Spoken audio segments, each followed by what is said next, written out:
Salut à tous! Il y a un an, je vous avais montré comment faire une photo de la lune et d'une éclipse de lune. Ça vous avait vraiment plu? Moi j'avais bien aimé faire ça aussi, donc aujourd'hui on va aller encore plus loin puisque je vais vous expliquer comment j'ai fait ma dernière photo que je vous ai postée sur mon compte Instagram pour que vous aussi vous puissiez faire ce genre de choses, de belles photos des étoiles et de la Voie lactée.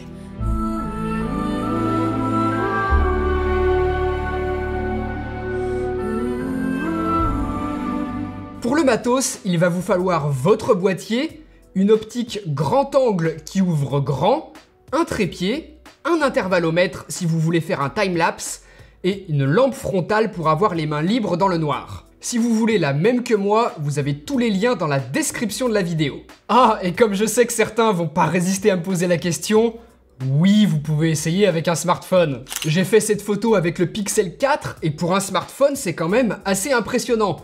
Mais on est quand même loin de ce qu'on peut faire avec un vrai appareil photo. C'est là-dessus qu'on va se concentrer aujourd'hui.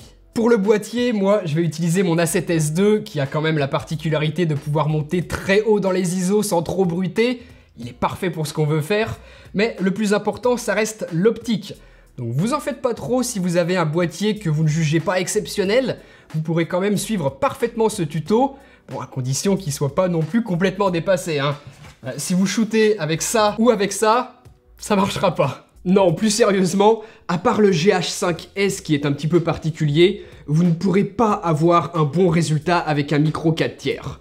Oubliez les G7, G80, GH4, GH5 par exemple, même avec une bonne optique, je vous le déconseille. Sur un APS-C par contre, pas de souci, forcément vous allez devoir vraiment booster les ISO, mais on obtient tout de même quelque chose de tout à fait correct. Moi, comme je vous le disais, j'ai utilisé l'A7S II, donc un plein format, avec le 15 mm f2 de Laowa, entièrement manuel. Mais sur un ultra grand angle, moi, l'autofocus, je m'en fous un peu. Surtout que là, en plus, pour ce que je vais vous expliquer, on ne va pas se servir de l'autofocus. C'est un excellent rapport qualité-prix, cette optique. Moi, je l'adore. Mais je vous liste également juste en dessous, en description de la vidéo, les optiques que je connais bien et que je peux vous conseiller pour la photo d'étoiles. Le Samyang 14 mm f2.8.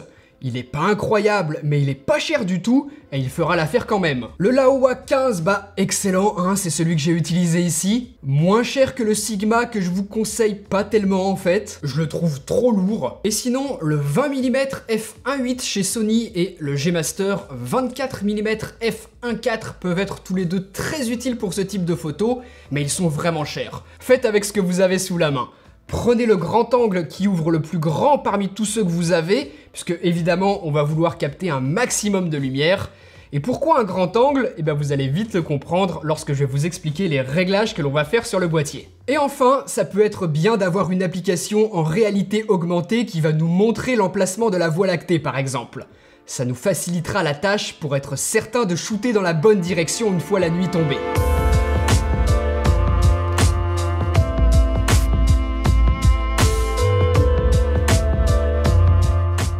Le plus compliqué pour photographier les étoiles, c'est le lieu. Puisque pour photographier la lune, vous pouvez être à votre fenêtre ou même en dessous de la tour Eiffel si ça vous chante. Là, on doit se trouver le plus loin possible des villes pour éviter au maximum ce que l'on appelle la pollution lumineuse. Dans la description de la vidéo, je vous mets un lien pour consulter la carte des zones les plus sombres. Servez-vous-en pour trouver ce qui correspond le mieux en fonction de là où vous vivez. Si vraiment vous ne pouvez pas aller dans un coin où vous ne verrez pas de la lumière de ville au loin, il existe des filtres qui réduisent les teintes disgracieuses liées à la pollution lumineuse. Et si vraiment vous en sentez le besoin, je vous mets juste en dessous dans la description de la vidéo le lien d'un que je peux vous recommander. Ensuite, pour réaliser ce type de photo, il faut que le ciel soit totalement dégagé. Si vous avez un petit peu de nuages ou un léger voile, ça va pas vraiment le faire. Et pour finir, on va éviter d'avoir la lune qui éclaire notre ciel, donc on va choisir une période proche de la nouvelle lune. Vers le premier ou le dernier quart, on est bon. Ça nous laisse une fenêtre de 6 jours dans le mois environ. Et là encore, je vous mets dans la description de la vidéo un lien pour vérifier tout ça et que vous puissiez correctement planifier le moment où vous irez faire vos photos.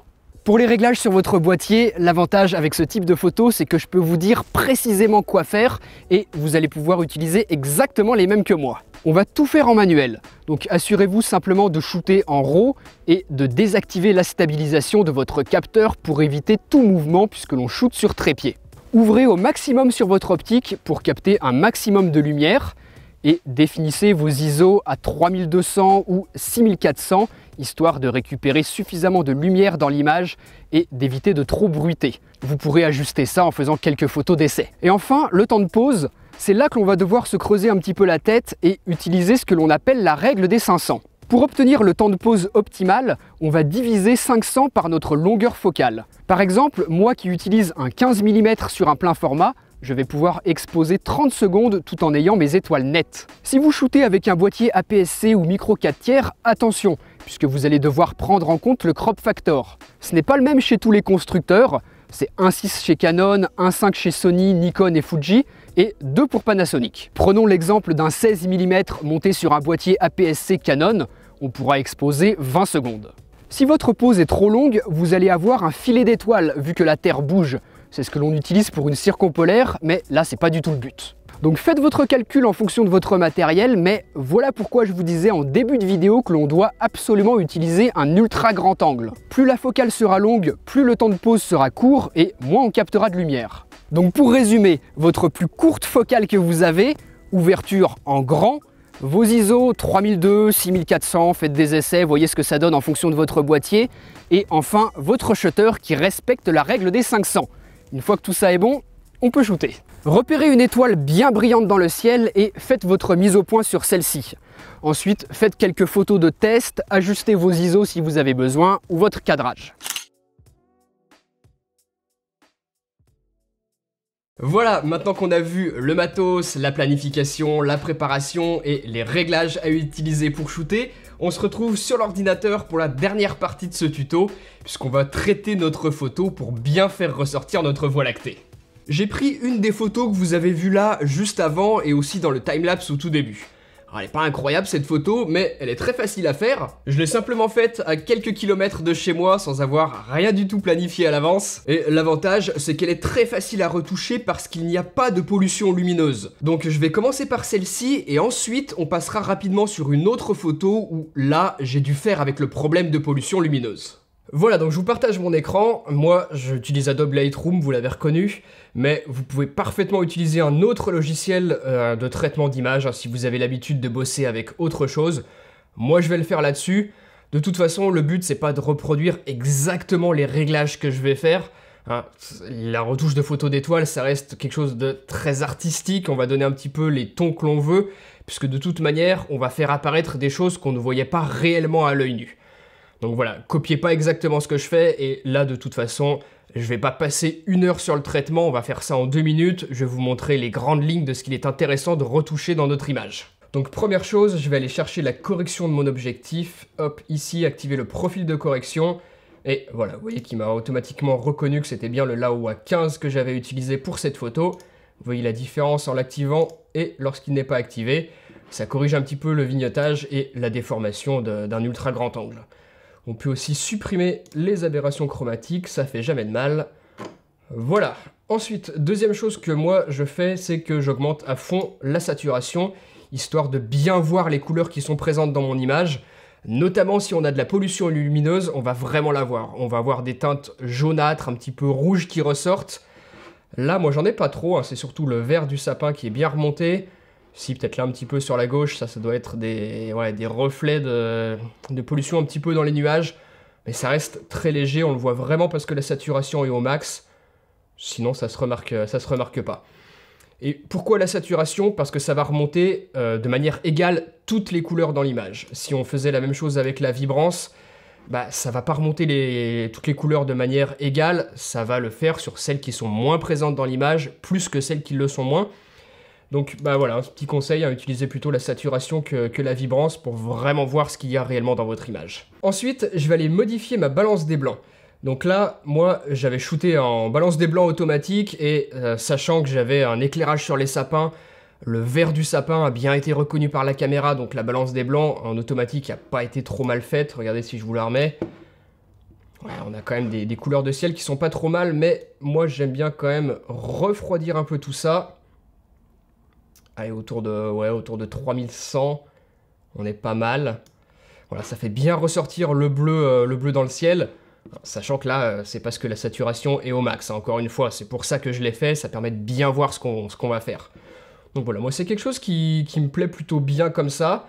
Après, encore une fois, je vous l'ai dit, hein, ça reste très artistique la photo d'étoile. Si vous voulez quelque chose d'un petit peu différent, c'est tout à fait faisable. Voilà, notamment sur la teinte, hein, je sais qu'il y en a qui aiment bien faire des ciels un peu violets sur la photo d'étoile, ou alors des trucs un petit peu dans ce style. Moi, c'est pas trop mon délire.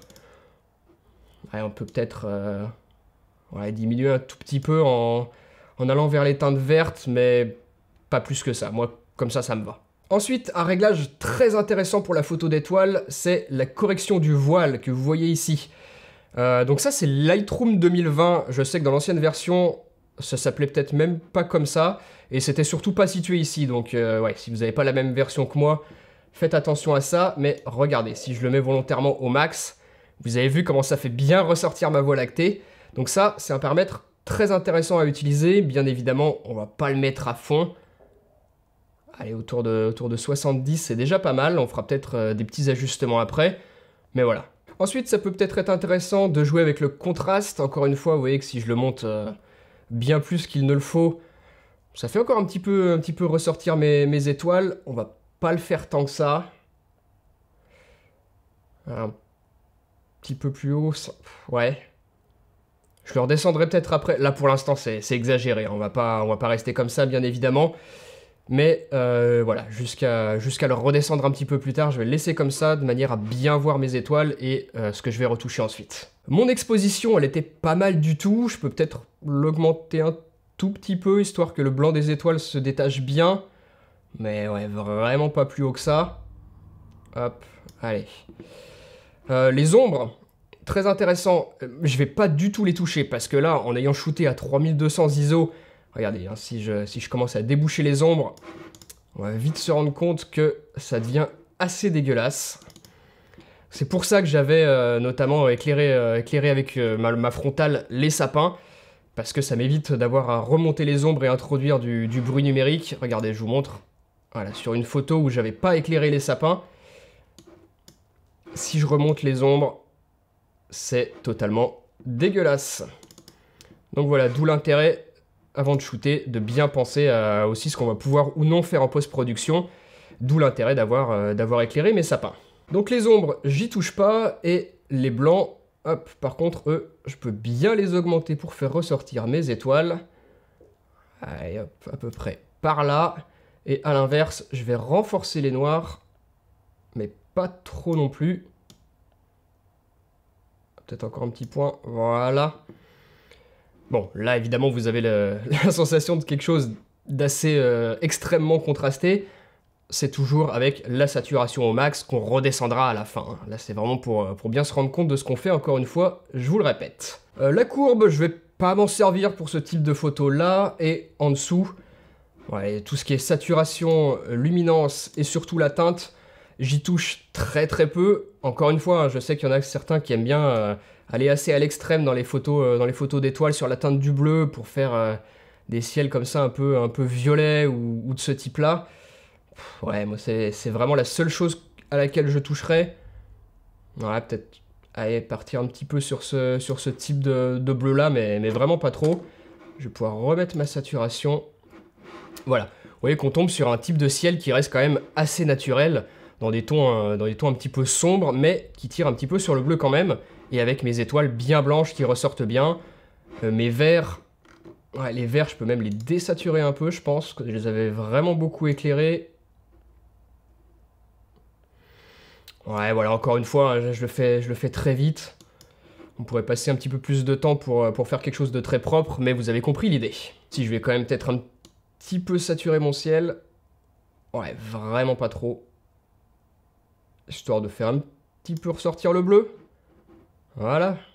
Et enfin, dernière chose très importante, ça va être ici la réduction du bruit. Alors, encore une fois, je vais vous montrer à l'extrême ce que ça fait. Vous voyez que ça a extrêmement lissé mon image. J'ai plein de petites étoiles qui ont carrément disparu. Donc, le but, ça va pas être de le monter trop haut, mais quand même suffisamment pour bien réduire le bruit. Autour de 25, ça devrait être pas trop mal. J'ai la plupart de mes étoiles qui sont restées. J'ai encore plein de détails dans ma voie lactée. Voilà, ça va dépendre aussi des paramètres avec lesquels vous avez shooté votre image. Hein. Moi ici j'étais à 3200 ISO. si vous êtes à 6004 ou même plus haut, même si je le déconseille, il va peut-être encore falloir réduire encore le bruit, quitte à sacrifier quelques petits détails dans l'image. Et bah voilà, c'est cool, on a un résultat qui me plaît bien comme ça. Je sais pas ce que vous en pensez. En tout cas, en ayant shooté à 3200 ISO sur un plein format, surtout sur la 7S2 en plus qui peut monter bien plus haut que ça sans trop bruiter, et bah on n'a pas trop de bruit dans l'image, hein, ça reste tout à fait correct.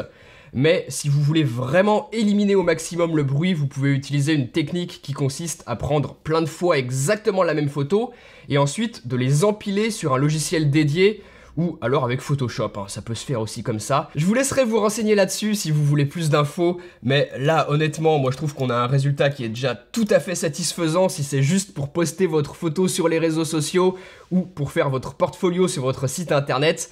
La méthode qui consiste à réduire le bruit, elle est intéressante à utiliser si vous vendez votre travail ou si vous voulez faire un tirage de vos photos pour chez vous.